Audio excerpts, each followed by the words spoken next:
Ladies and gentlemen، خوشگل خانم‌ها و اصلای من توجه داشته باشید. خیلی خوش اومدید. مرسی که بنده هست و حقیر و الاغ رو با آقای قابل دونستید واسه تفریحاتون. هر سوالی هست در خدمت. آقا ببخشید این جلیقه اذیتم میکنه، میشه در بیارم؟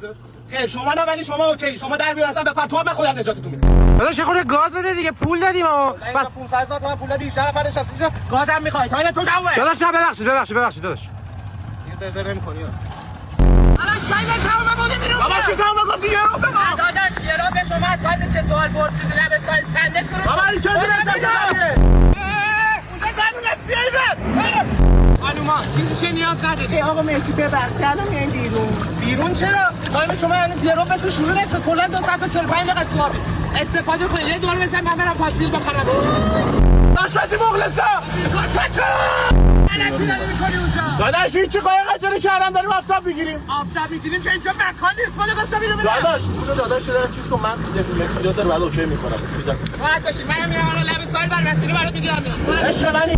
داداش رفیقم افتاد تو داره غرق میشه. چه بگی آقا ننه؟ آقا رفیقمه. نه که دست باز بشه بندازیم رو که وای اینجا آب دریا با اسمش رو بزنیم شور اسمش رو بزنیم.